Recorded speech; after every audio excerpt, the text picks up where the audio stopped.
So this week, unfortunately, had quite a big failure. So this week's a week at the allotment isn't the best, but it was an experiment that failed. There we go. I know what not to do. Let's take a look.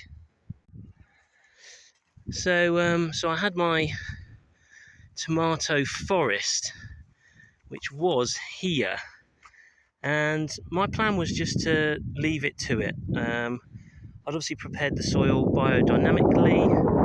I'd been watering with stinging nettle liquid manure every 14 days to give some nutrients. But within just a few days, within the last week, all of the tomato plants look like something's come in here and trampled them and then burnt them. And I'm pretty sure what it is potato blight. You can see the brown marks on the stems. And when I came up yesterday and saw it, I felt quite emotional. I mean, one of the reasons I'm doing this is to realise the value of food, to realise that that it isn't just as easy to pop to the supermarket and get what I want any time of year from anywhere in the world.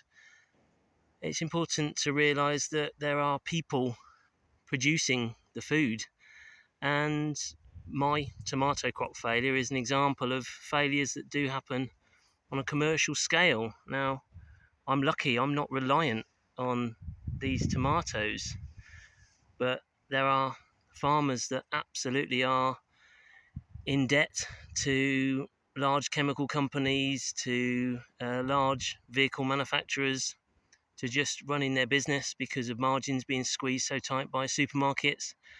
And if they had a failure like this, that could put them out of business, but that could put them out of their home. So it's a good reminder that life isn't as easy as it is for many people, or life's not easy necessarily for many people, but life isn't as convenient as it is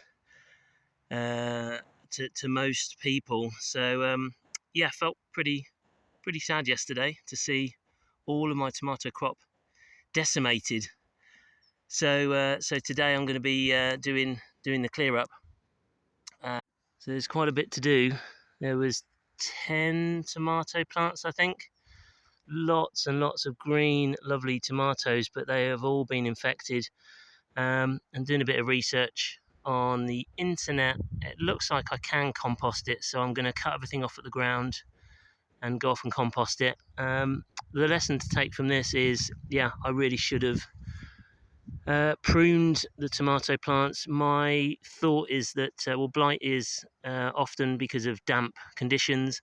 My thought is that because it was just a forest of tomato plants, there was no real way for air to circulate around them, and that's the reason why the blight has been able to take hold. So I will look after the tomatoes like I did last year with the tomatoes I did in the conservatory, where I did prune them quite heavily, and it produced really nice tomatoes. My forest experiment was a failure. Good thing not to do in future.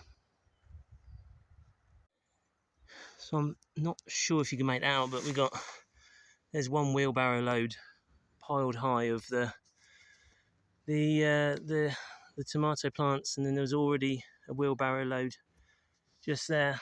Not a complete waste, because it can be turned into compost for the composting process will hopefully kill the pathogens and any bad bits, and it can go to growing new food next year. But yeah, that's pretty hard to see, and there's still all of the tomatoes themselves I need to rake off the ground. So really all I've got here are the stems and leaves.